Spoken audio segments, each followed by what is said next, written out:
Hello friends, मैं मोनिका, आपकी gardener दोस्त। आज आपसे बात करूंगी इस पोडोकार्पस के बारे में। ये बहुत ही खूबसूरत सा पौधा है और इसकी टॉपियरी बहुत अच्छी बनती है। अभी भी आप देख रहे होगे, मैंने इसके दो नीचे जो है वो एक बनाया हुआ है गुच्छा सा, एक ऊपर। इनको धीरे धीरे कटिंग करते रहो तो ये जो है वो अपनी अच्छी सी टॉपियरी बन जाती है। यहाँ पे इसको और एक बार बांधूंगी ऊपर से।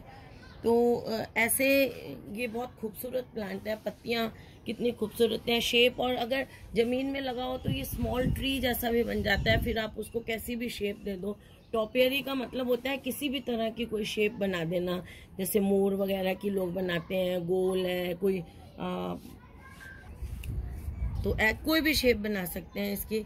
अब लियो देखो बहुत परेशान कर रहा है आजकल। इसको क्या है, पौधे तो नहीं खाता पर बदमाश मिट्टी में मुंह मारता है ये। तो जो फिर मैं कह रही थी, इसकी सबसे जो अच्छी चीज़ ये है कि ये मिट्टी के बारे में बिल्कुल भी फजी प्लांट नहीं है।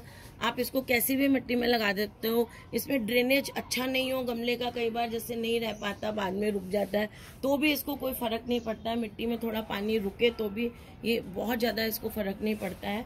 ये नहीं है कि आप हमेशा ही इसको बिल्कुल कीचड़ में ही लगा रहने दें, लेकिन ये बर्दाश्त कर लेता है कि थोड़ा सा मिट्टी में पानी रुके। तो इसको ऐसा नहीं है कि बिल्कुल ही वेल ड्रेन मिट्टी में लगाएं, लेकिन मैंने इसको वेल ड्रेन मिट्टी में ही लगाया हुआ है। जैसे मेरे बाकी गमलों की मिट्टी होती है, एक हिस्सा मिट्टी, एक हिस्सा खाद और एक हिस्सा रिवर सैंड, और उसमें फिर थोड़ा नीम खली वगैरह 2-4-5 मुट्ठी डाल दी और कोई फंजीसाइड पाउडर। ऐसे मैंने इसका वो तैयार किया हुआ है। अगर बोन मिल डालना चाहें किसी भी पौधे का, जब आप तैयार करते हैं सॉइल मिक्सचर, तो बोन मिल भी 2-4 मुट्ठी डालना चाहें तो डाल सकते हैं, अगर आप बोन मिल यूज़ करना चाहते हैं। और अदरवाइज जो बाकी मैंने चीज़ें बताई हैं वो मिला के सॉइल मिक्सचर अच्छा तैयार हो जाता है। और लाइट का भी इसको कोई ऐसा नहीं है कि इसको फुल डे सन चाहिए या कुछ भी, कैसी जगह में भी आप रख सकते हैं। इसको हाफ डे सन में भी रख सकते हैं, इसको फुल डे सन में भी रख सकते हैं, और इनडायरेक्ट ब्राइट लाइट में भी इसको रख सकते हैं। लेकिन अंधेरा ऐसा शेड ना हो, थोड़ी लाइट अच्छी मिले, ऐसी जगह पे इसको रखें। हाँ, बस थोड़ा सा ये चीज़ इसमें रहती है, अगर सैंडी सॉइल में लगाएं, वेरी वेल ड्रेन्ड सॉइल में लगाएं, तो कई बार इसमें मैग्नीशियम की डेफिशिएंसी हो जाती है। अब जैसे इसमें ये थोड़ी थोड़ी पीली होने लगी हैं इसकी पत्तियां। ये हो सकता है कि धूप की वजह से भी हो, क्योंकि इस बार मैंने अपने टॉप वाले टेरेस पे ग्रीन नेट नहीं लगाया है बिल्कुल भी, उस वजह से हो। और या अब मैं इसमें जैसे मुझे लग रहा है तो मैं चांस नहीं लूँगी, थोड़ा सा एप्सम सॉल्ट डाल दूँगी। अगर कमी लगे तो एप्सम सॉल्ट भी डाल दें आप उसमें, पत्तियां पीली होने लगे कई बार इसकी तो। और इसीलिए कहते हैं ये किसी भी तरह की सॉइल में लग जाता है। सैंडी में मैग्नीशियम डेफिशिएंसी का डर रहता है, तो बहुत ज़्यादा वेल ड्रेन मिट्टी इसकी नहीं भी हो तो भी चलता है। अब मेरी तो वेल ड्रेन ही है। और फिर पानी की बात करूँ तो इसमें जो है वो मॉडरेट पानी दें आप, इसकी मिट्टी को हल्का सा मॉइस्ट रखें, बहुत ज़्यादा पानी देने की ज़रूरत नहीं है। और हाँ, थोड़ा सा ये ड्राउट कंडीशंस भी सहन कर लेता है। जैसे आप कहीं चले गए, 2 दिन आप पानी देना भूल गए तो मरेगा नहीं आपका पौधा, ये उस चीज़ को बर्दाश्त कर लेता है कि 2 दिन पानी नहीं मिला, चलो। तो ये इस पौधे में बहुत अच्छी बात है। देखिए, ना तो इसको लाइट का कोई वो है, फुल डे में भी रख दें, हाफ डे में भी रख दें, इनडायरेक्ट लाइट में भी रख दें।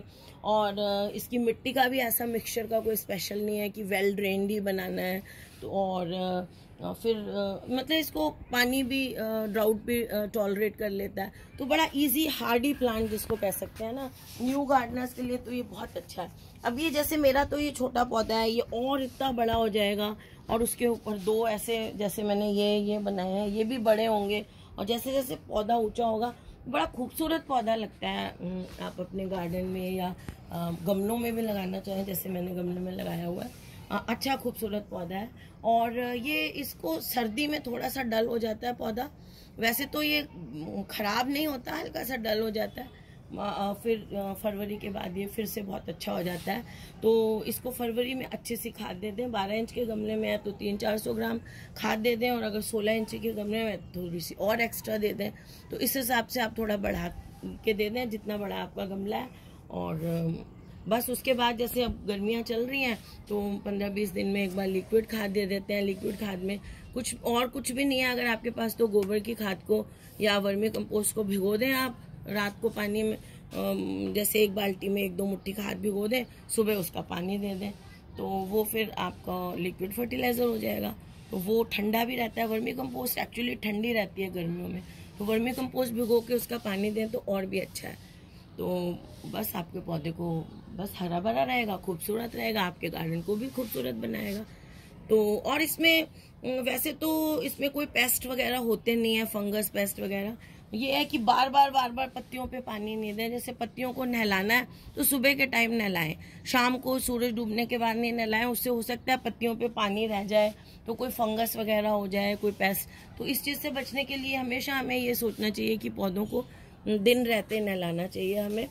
और अगर लगता है कुछ कि कोई पेस्ट है या कोई फंगस लग रही है आपको, कोई पैचेस पत्तियों पे लग रहे हैं, कुछ है, तो आप नीम ऑयल का स्प्रे इसमें कर सकते हैं। और जैसे हमारे पौधे में अगर प्रॉब्लम है उस टाइम जब हम नीम ऑयल स्प्रे करेंगे ना, तो एक दो दिन के या ऑल्टरनेट डे आप 4, 5, 6 बार करें, जब तक कि वो प्रॉब्लम हट नहीं जाए। ऐसा नहीं है कि जैसे केमिकल दवाइयों जैसे आपने एक बार स्प्रे कर दिया तो उसके बाद जो है वो हफ्ते 10 दिन बाद आप दूसरा स्प्रे करें, ऐसा नहीं है। ऑल्टरनेट डे करते रहें, क्योंकि ये जो ऑर्गेनिक चीज़ें हैं इनका असर होने में भी टाइम लगता है। तो इसीलिए कई बार लोग कहते हैं हमने नीम ऑयल स्प्रे कर दिया लेकिन हमारा पौधा जो है वो फिर भी उसमें गया नहीं है, इन्फेस्टेशन। तो वो इसलिए होता है कि हम एक बार कर देते हैं, उसको करते रहना है आपको जब तक आपकी वो प्रॉब्लम पौधे की दूर नहीं हो जाती। और दोपहर में नहीं करना है नीम ऑयल का स्प्रे, आप शाम के टाइम ही करेंगे और या फिर अर्ली मॉर्निंग कर देंगे। क्योंकि धूप में अगर नीम ऑयल लगा हुआ पत्तों में, उस टाइम आपने धूप के टाइम में कर दिया तो पौधा उल्टा जल जाएगा आपका। तो इस चीज़ का आप ध्यान रखें। और बहुत खूबसूरत सा पौधा है, अगर नहीं है आपके पास तो आप भी अपने गार्डन में इसको ऐड करें। तो फ्रेंड्स, अगर आपको ये वीडियो अच्छा लगता है तो इसे लाइक करिएगा, शेयर करिएगा और मेरे चैनल को सब्सक्राइब करिएगा। Okay friends, bye.